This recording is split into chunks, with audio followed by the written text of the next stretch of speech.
Vamos a seguir compartiendo la palabra de Dios en la carta del apóstol Pablo a la iglesia de Filipo. Hoy estábamos en el estudio bíblico de Hechos justamente estudiando sobre el comienzo de esta iglesia, cómo comenzó y realmente el amor que los filipenses habían mostrado por Pablo, y no solo por Pablo, sino también por los hermanos que acompañaban a Pablo, Y en el final de este primer capítulo, Pablo va a animar y exhortar a la iglesia de Filipo a realmente poner su mirada en las cosas que son importantes. Y también a través de esta carta vamos a ser animados y desafiados a poner nuestra mirada como hijos de Dios en las cosas que son verdaderamente importantes. Quiero hacerte una pregunta, quiero comenzar esta mañana con una pregunta. ¿Cuántos días te quedan de vida? Nadie sabe cuántos días le quedan de vida.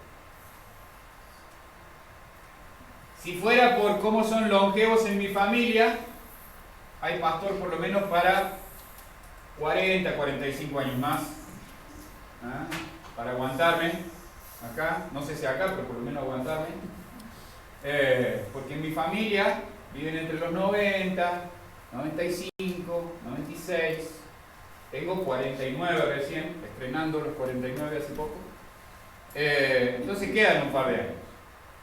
Pero también puede ser que el Señor me llame a su presencia mañana. Entonces, ¿cómo estoy viviendo mi vida? ¿Estoy viviendo mi vida como si me fuera a morir mañana y que nada me importa? ¿O estoy viviendo mi vida realmente como si me fuera a morir mañana y todo para el Señor importa? Quiero empezar con ese pensamiento a leer los versículos 12 al 26 de la carta del apóstol Pablo a los filipenses, que tiene un título. En sus Biblias tiene un título, ¿no? Dice Pablo: quiero que sepáis, hermanos, que las cosas que me han sucedido han redundado más bien para el progreso del Evangelio, de tal manera que mis prisiones se han hecho patentes en Cristo en todo el pretorio y a todos los demás. La mayoría de los hermanos, cobrando ánimo en el Señor con mis prisiones, se atreven mucho más a hablar la palabra sin temor. Algunos a la verdad predican a Cristo por envidia y contienda, pero otros de buena voluntad. Los unos anuncian a Cristo por contención, no sinceramente, pensando en añadir aflicción a mis prisiones. Pero los otros, por amor, sabiendo que estoy puesto para la defensa del Evangelio. ¿Qué pues? No obstante, de todas maneras, o por pretexto o por verdad, Cristo es anunciado, y en esto me gozo y me gozaré aún. Porque sé que por vuestra oración y la suministración del Espíritu de Jesucristo, esto resultará en mi liberación, conforme a mi anhelo y esperanza de que en nada seré avergonzado. Antes bien, con toda confianza, como siempre, ahora también será magnificado Cristo en mi cuerpo, o por vida o por muerte.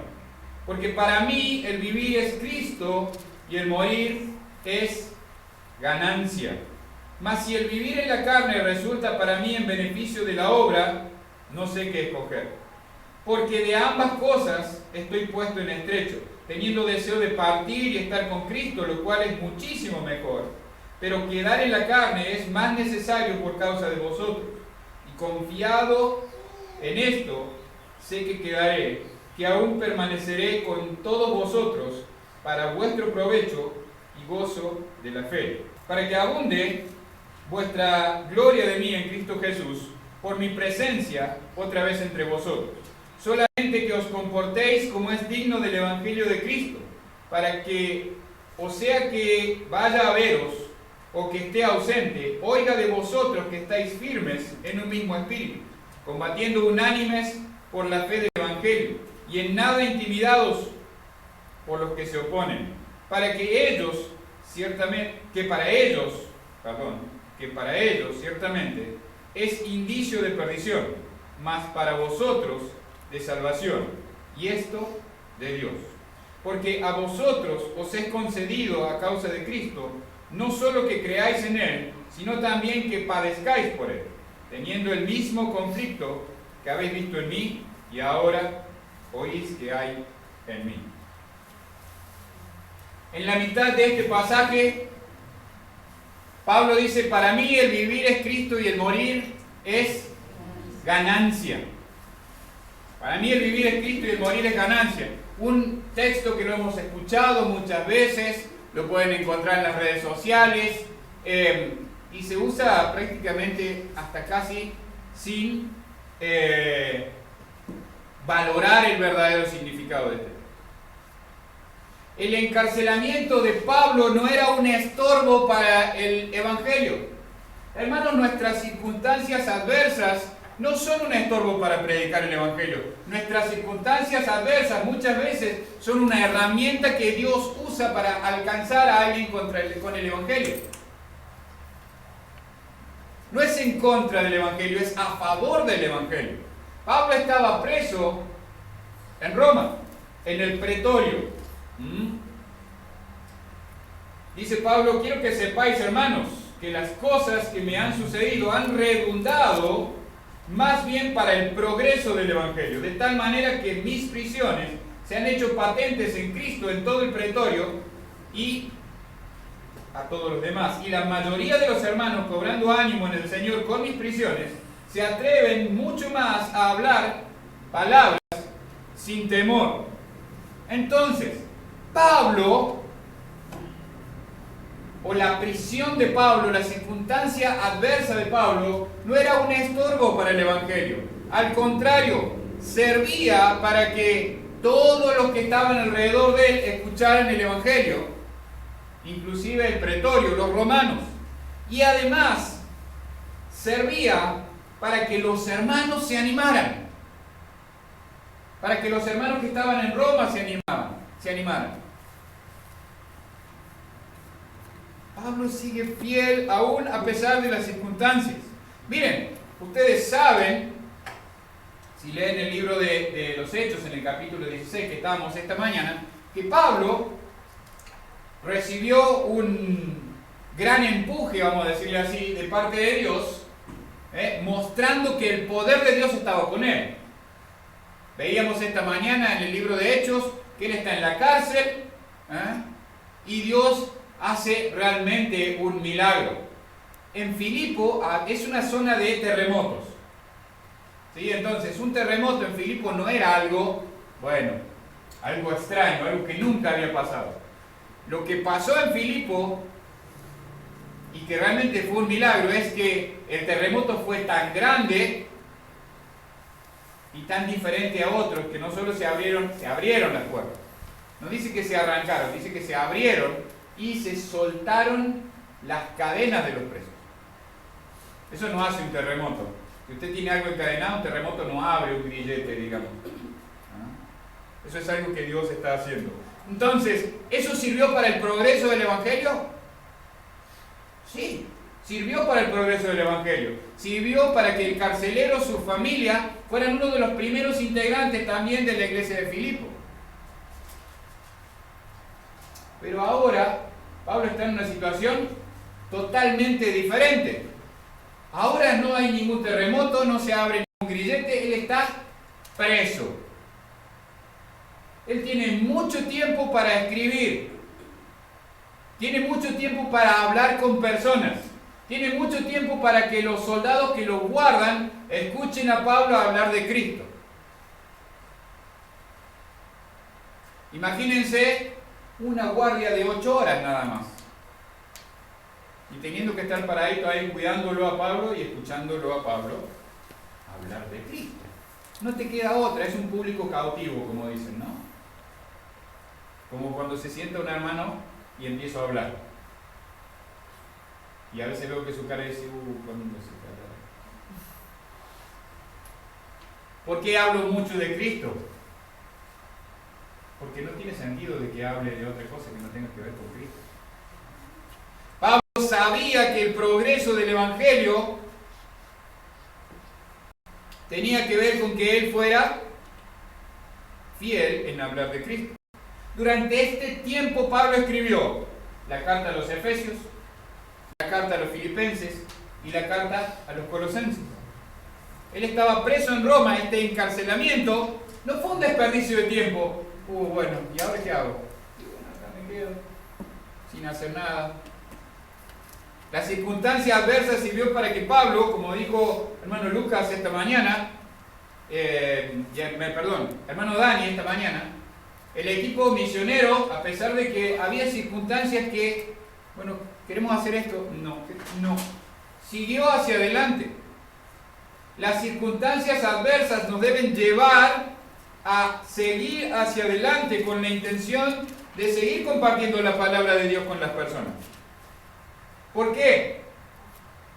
Porque no hay otra cosa más importante que los seres humanos necesiten, que es tener una relación personal con Jesucristo.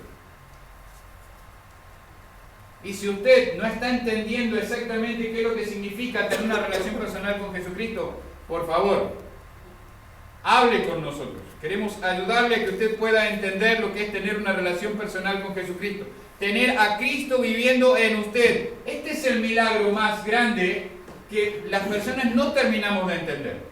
Pensamos que el milagro más grande que puede ocurrir es que Dios nos lleve al cielo. No, ese no es el milagro más grande que ocurre. El milagro más grande que ocurre cuando tenemos una relación con Jesucristo es que Él viene a habitar en nosotros. La pasión de Pablo se hizo común entre los hermanos. La pasión de Pablo por el progreso del Evangelio, dice, y la mayoría de los hermanos cobrando ánimo. Vieron que Pablo estaba encarcelado y no sabían cuál era el final de Pablo. Ni siquiera él sabía cuál era su final.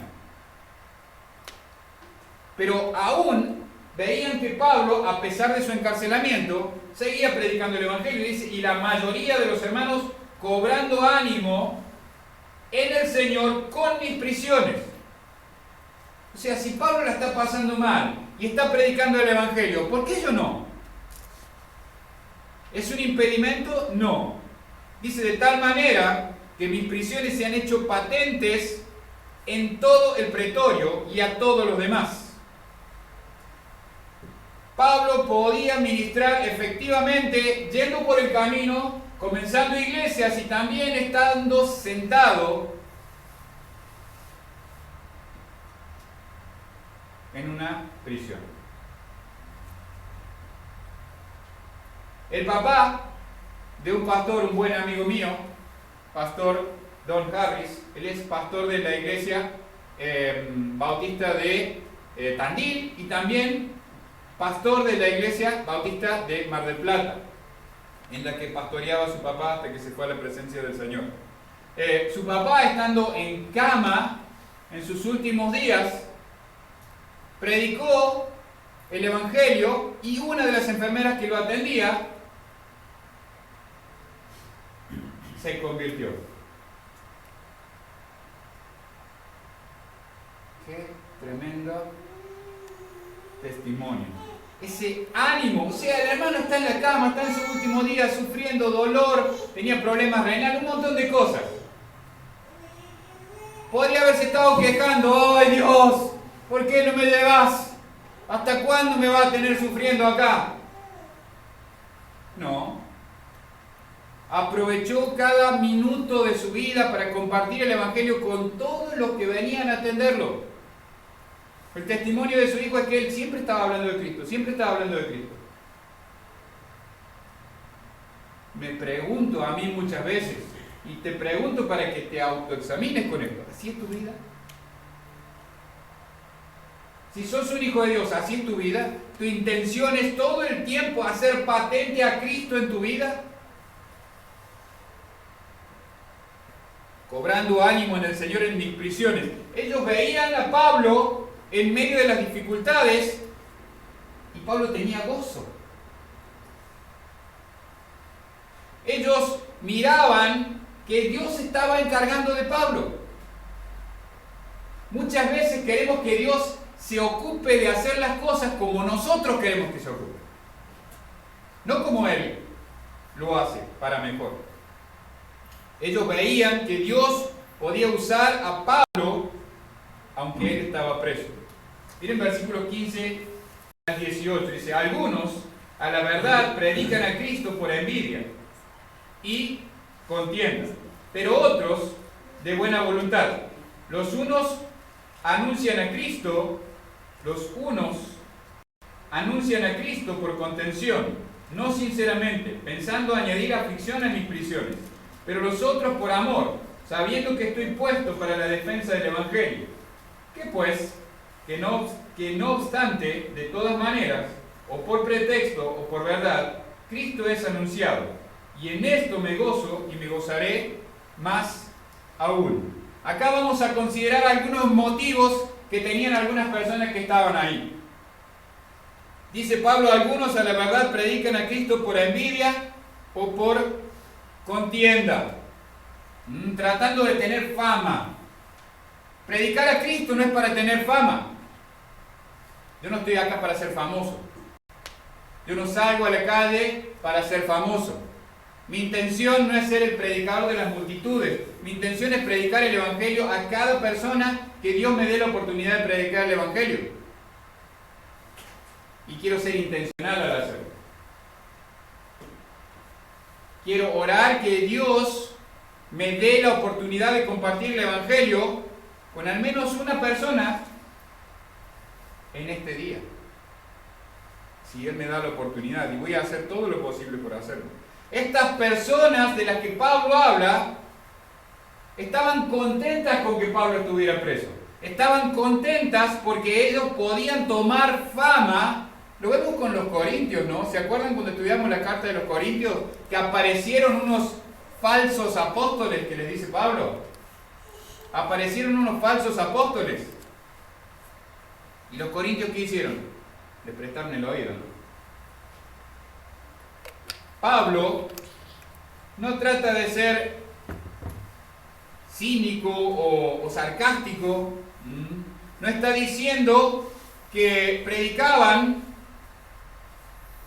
un evangelio equivocado. Si ustedes se acuerdan, a Gálatas, a la iglesia de Galacia y a los corintios, sí estaban predicando un evangelio equivocado. Estas personas predicaban el verdadero evangelio, porque Pablo no se queja, por decirlo de alguna manera, o no les reprocha a ellos que predicaran un evangelio equivocado. Lo que Pablo está reprochando es los motivos que estaban impulsando a estas personas. ¿Cuáles son los motivos que me impulsan a predicar el evangelio? Que me vean. Cuando me ven lo predico y cuando no me ven no lo predico. Si yo soy un discípulo de Jesucristo, quiere decir que Dios ya me perdonó y me salvó. Quiere decir que delante de Dios tengo la responsabilidad de predicar el Evangelio. No para ser famoso, no para ser visto de los hombres, sino porque tengo, como dijo Pablo, dado el mandato de parte de Dios. Y ay de mí, dice Pablo a los Corintios, si no predico el Evangelio.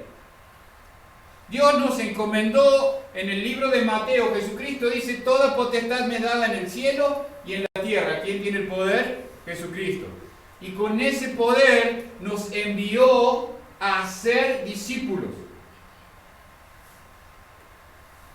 Si usted es un hijo de Dios, usted tiene la responsabilidad de ser un hacedor de discípulos.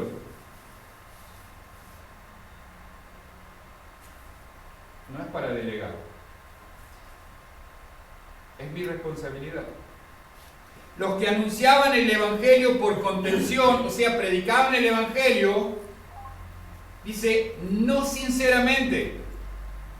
No sinceramente. Ellos querían contender contra Pablo o tener más fama que Pablo, vamos a decirle así, pensando en añadir, dice, aflicción a mis prisiones. Los motivos por los que estas hermanos, vamos a decirlo así, estaban predicando, eran motivos equivocados. Pero ellos pensaban que esto iba a hacer que Pablo se sintiera mal, que se desanimara. Sin embargo, dice, no obstante, de todas maneras, o por pretexto o por verdad, Cristo es anunciado. Y en esto me gozo y me gozaré aún. Entonces, Pablo está diciendo, lo más importante es que Cristo es predicado. El problema, como les decía, hermanos, no es que estuvieran predicando un falso evangelio, sino los motivos. Tenemos que evaluar en nuestra vida cuáles son los motivos por los que hacemos las cosas. ¿Por qué me inscribo en un servicio en la iglesia? ¿Por qué participo de una actividad? ¿Por qué hago tal o cual cosa? ¿Porque el pastor me está presionando para que lo haga? ¿Porque los hermanos me están viendo? ¿O porque realmente quiero servir al Dios vivo y verdadero que dio todo en la cruz por mí? ¿Por qué lo hago? No obstante, Dios es glorificado en tu vida. Por orgullo, por pretexto, por excusa, de la forma que sea, Dios siempre es glorificado en tu vida. Dice Pablo, en esto me gozo y me gozaré aún más. Entonces, el problema no era el mensaje, el problema eran los motivos. El problema eran los motivos. Las prisiones de Pablo no podían estorbar el Evangelio porque Dios estaba usando las prisiones de Pablo para que el Evangelio corriera de otra manera. Hermanos, tenemos que estar atentos a que Dios nos abre infinidad de puertas y muchas veces nosotros tenemos la puerta abierta ahí adelante, pero queremos que se abra esta puerta. Insistimos, veíamos esta mañana que Pablo quiso ir a una región y el Espíritu se lo impidió. Quiso ir más allá, se lo impidió. Y le mostró claramente, no, ahí tenés que ir. Nosotros en nuestra vida muchas veces somos así. Queremos hacer lo que nosotros queremos hacer, en vez de ser sensibles y estar atentos a la guía de Dios. ¿Y cómo hago eso, pastor? Escucha a tu pastor. Escucha a tu mentor. Esa es la diferencia entre vivir como yo quiero y vivir como Dios quiere. Dios ha dado a los pastores, a la iglesia, y si tu pastor está haciendo la voluntad de Dios y está predicando la palabra de Dios, Dios dice que debes, ¿qué cosa? Voy a parar ahí y voy a ir a Hebreos, pequeña pausa. Hebreos 13.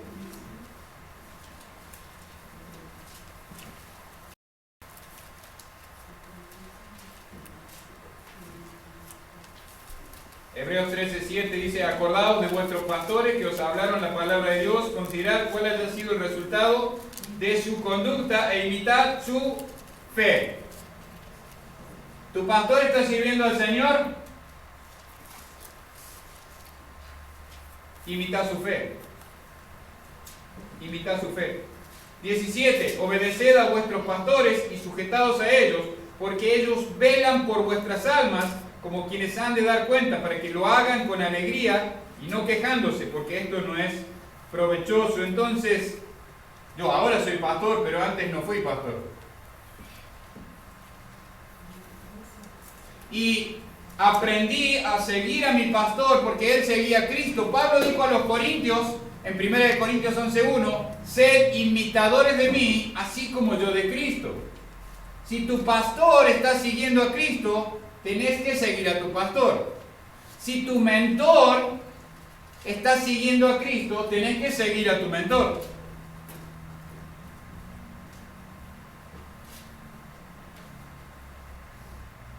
La obra de Dios nunca es estorbada, ni aún por tus motivos equivocados, ni aún por mis motivos equivocados. Versículos 19 y 20. Dice, porque sé por vuestra oración y la suministración del Espíritu de Jesucristo, esto resultará, vámonos, porque sé que por vuestra oración y la suministración del Espíritu de Jesucristo, esto resultará en mi liberación conforme a mi anhelo y esperanza, de que en nada seré avergonzado. Antes bien, con toda confianza, como siempre, ahora también será magnificado Cristo en mi cuerpo, o por vida o por muerte. Pablo está deseando o pensando que quizás pueda haber o pueda resultar todo esto en su liberación. Y saben, al final resultó en la liberación de Pablo, una liberación definitiva de los sufrimientos de este mundo. Sabemos que después Pablo fue liberado definitivamente, como todo ciudadano romano. Pasó por un juicio y murió como un ciudadano romano. Entonces, al final tenía razón Pablo cuando dijo: esto resultará en mi liberación. Aunque pueda pensarse o entenderse en este momento que está hablando de su liberación, quedar libre de la cárcel, Pablo fue liberado definitivamente. El emperador que gobernaba en este momento era Nerón, César Nerón, uno de los más terribles emperadores que tuvo Roma en su tiempo. Dice Pablo: por vuestra oración y por la suministración del Espíritu de Jesucristo. Entonces, lo que satisfacía las necesidades de Pablo era la suministración del Espíritu Santo. Pero esto también era patente a causa de la oración de los filipenses por Pablo. ¿Cuánto oras por tu mentor o mentora? ¿Cuánto oras por tu pastor? ¿Está en tus oraciones? ¿Cuántas veces al año? ¿Cuántas veces al mes? ¿Cuántas veces en la semana? ¿Cuántas veces al día? ¿Al menos una vez al día oras por tu pastor? Una vez. Pablo dice que conforme a su anhelo y esperanza, él sería liberado y que no iba a ser avergonzado. Pablo tenía toda su confianza puesta en que el Dios Todopoderoso, creador del cielo y de la tierra, no iba a permitir que él fuera avergonzado. Y así fue. Dice: será magnificado Cristo en mi cuerpo, o por vida o por muerte. Pablo admitió delante de los filipenses que él realmente no sabía exactamente su final. Está bien, hermanos, que seamos sinceros y digamos a las personas: mirá, yo no sé exactamente qué va a pasar mañana, pero sé que lo mejor que te puede pasar hoy es que conozcas a Jesucristo realmente. Pablo quería animar a los creyentes de Filipo, que habían visto a Dios obrar de manera milagrosa en aquella vez que Pablo llegó a comenzar la iglesia, y habían visto la milagrosa liberación de Pablo, y ahora lo veían encerrado y encarcelado y sin poder moverse, que ese mismo Dios estaba obrando ahí.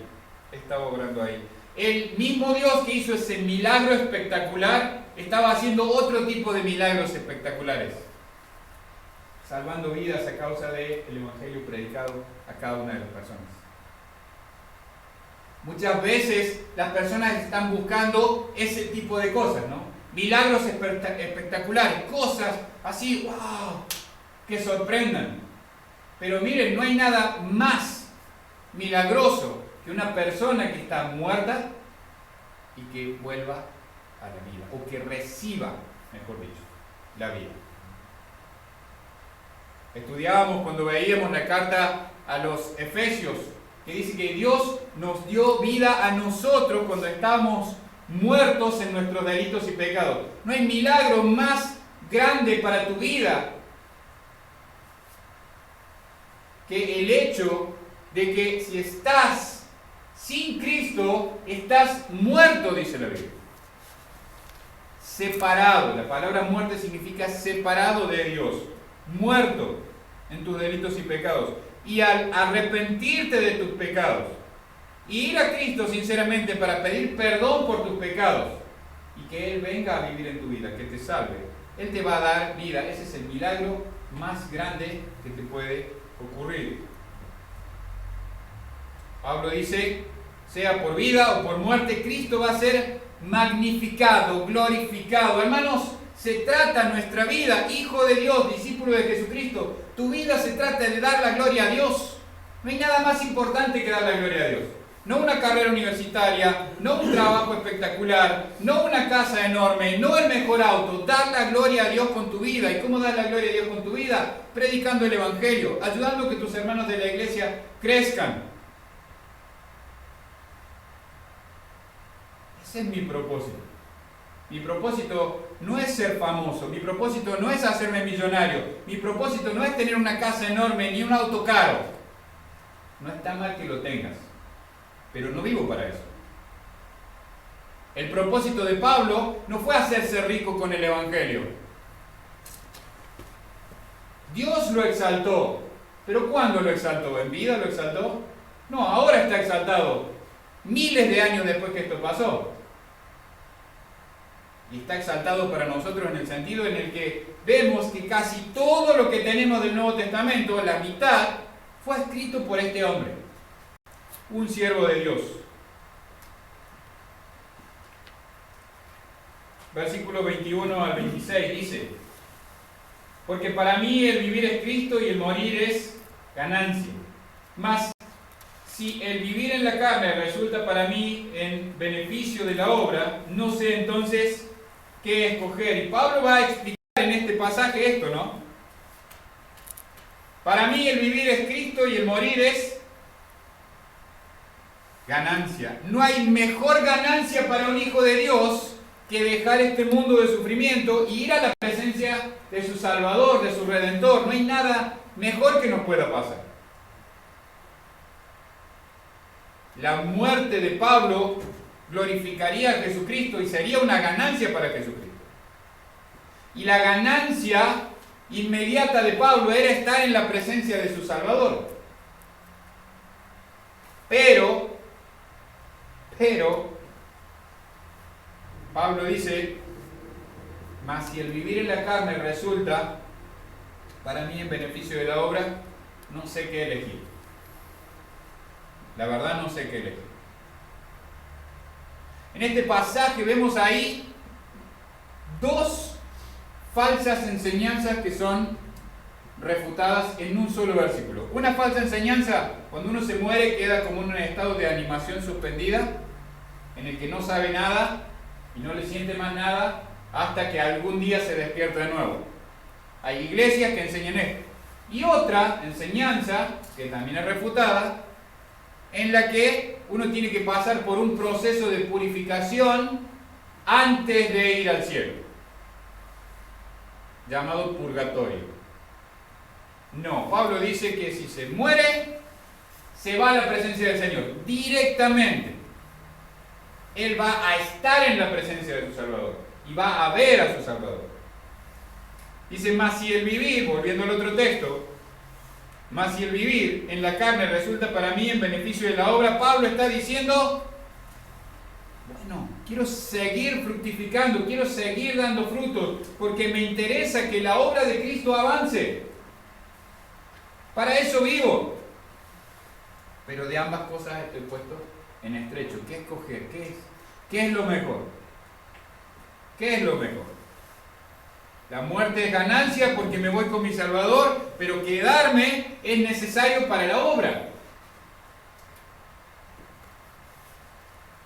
Teniendo deseo de partir y estar con Cristo. Es claro esto, ¿no?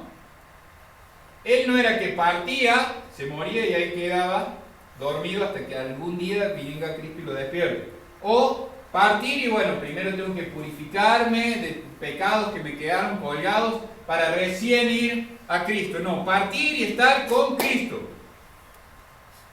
Él tenía el deseo de dejar este mundo para ver cara a cara a su Salvador. Y miren, seguramente nosotros alguna vez en nuestra vida, o alguien alguna vez en su vida, ha tenido el deseo de morirse. pero no para ver a Cristo, sino porque ha estado tan angustiado, tan cargado, que no quiso seguir viviendo.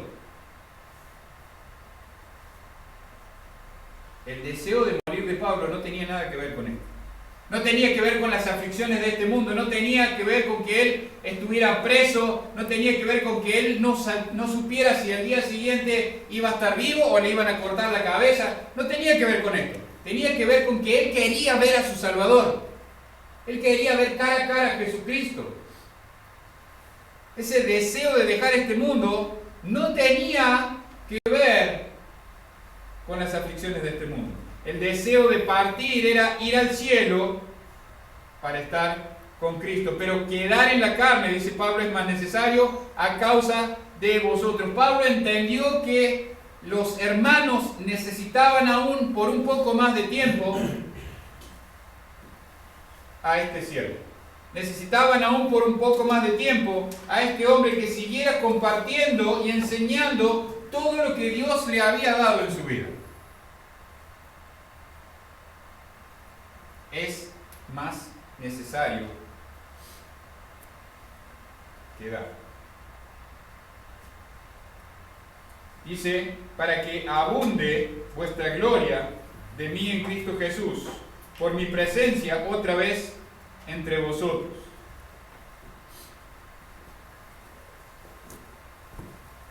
Para Pablo lo más importante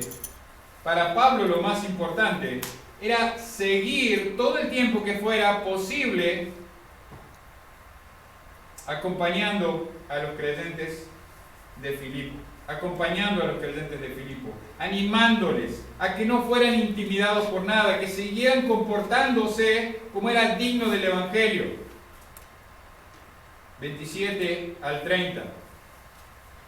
Dice, solamente que os comportéis como es digno del Evangelio de Cristo, para que sea que vaya a veros o que esté ausente. Una vez más, Pablo les dice, miren hermano, no sé si voy a poder ir a verlos, pero no importa si yo estoy o no estoy, para que ustedes glorifiquen a Dios con su vida. No se trata de que el apóstol Pablo estuviera ahí diciéndoles lo que tenían que hacer, sino que ellos sabían lo que tenían que hacer y tenían que estar firmes. Dice, oiga de vosotros que estáis firmes en un mismo espíritu, combatiendo unánimes por la fe del Evangelio.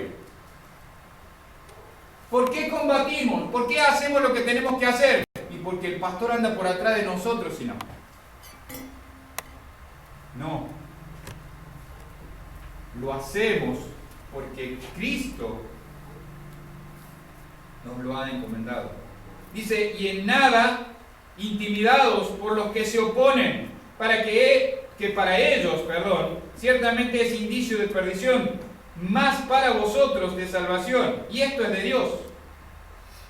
No importa cuánta oposición tengamos, inclusive la oposición puede venir desde adentro de la iglesia misma. No, yo no vengo a la iglesia porque el hermano me miró feo. O porque el hermano tal cosa, o porque me contestó mal, o porque siempre hay una excusa. Yo vengo a congregarme porque vengo a adorar a Dios. Y porque es la voluntad de Dios que yo cada primer día de la semana me reúna con los que vienen a adorar a Dios con espíritu sincero para la gloria de Él. Hace un ratito Pablo dice por orgullo o por pretexto. Dentro de nuestras congregaciones vamos a tener personas que vienen por contención a la iglesia. Ah, no. Si vienen eso yo no vengo. ¿Quién es mejor? ¿Quién realmente está buscando glorificar a Dios? ¿Hay diferencia entre el que viene solamente por contención o el que viene porque no, o el que no viene porque no? Entonces no viene, no, si viene él yo no vengo. Yo vengo por Cristo. Y quizás yo puedo ser una herramienta para ayudar a este hermano que está siendo contencioso dentro de la congregación, porque supuestamente yo estoy firme en el Espíritu. porque a vosotros os es concedido a causa de Cristo, no solo que creáis en Él, sino también que padezcáis por Él, teniendo el mismo conflicto que habéis visto en mí y ahora oís que hay en mí. Si usted viene a la iglesia para que se le terminen sus problemas, bueno, no venga a la iglesia. No se le van a terminar los problemas porque usted venga a la iglesia. En donde le digan que si usted viene a la iglesia se le terminan sus problemas, le están mintiendo. La diferencia no se trata de venir a la iglesia, se trata de venir a Cristo. El venir a Cristo naturalmente produce que nosotros tengamos el anhelo, un deseo muy fuerte de estar con mis hermanos, para adorar a Cristo y agradecer a Cristo el hecho de que Él sea mi ayuda en medio de los problemas.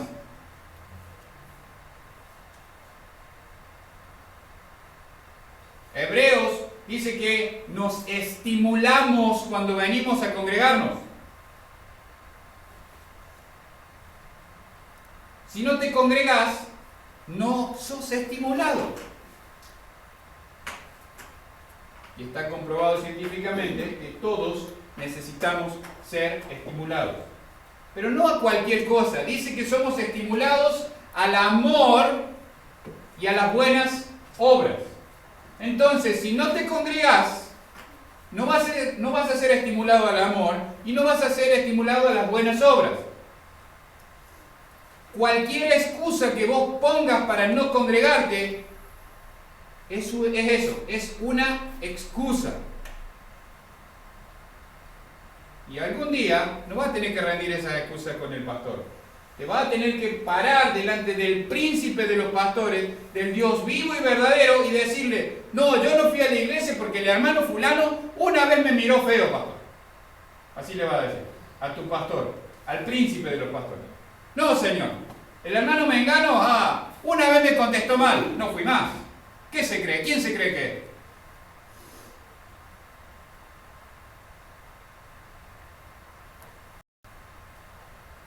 Es difícil amar a las personas cuando son malas, cuando te contestan mal, cuando te tratan mal, cuando te menosprecian,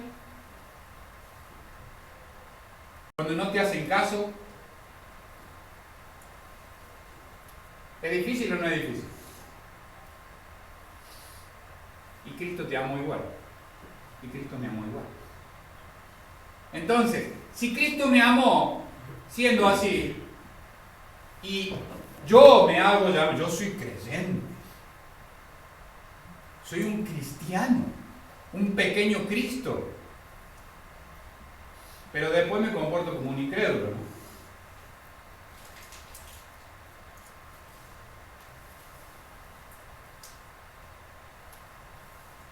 Amo o debería amar como Cristo me amó. Pablo dice, termino con esto, Pablo dice: para mí el vivir es Cristo y el morir es ganancia. Pablo sabía que la muerte no era una derrota. Pablo sabía y nos anima a nosotros como creyentes a saber que la muerte no es una derrota para el creyente. Es simplemente una graduación.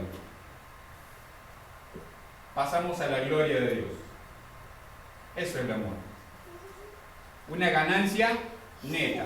No hay ninguna pérdida en la muerte. Al contrario, es ganar, ganar. Siempre ganamos. Pero quedar en la carne es más necesario por causa de vosotros. Pero seguir viviendo en este mundo es necesario por causa de que los hermanos sean edificados, por causa de que la iglesia sea edificada, por causa de que las personas escuchen el Evangelio. Entonces, para terminar, debemos vivir nuestras vidas, piensen lo que dije al principio, ¿no? Debemos vivir nuestras vidas y planear nuestras vidas filtrado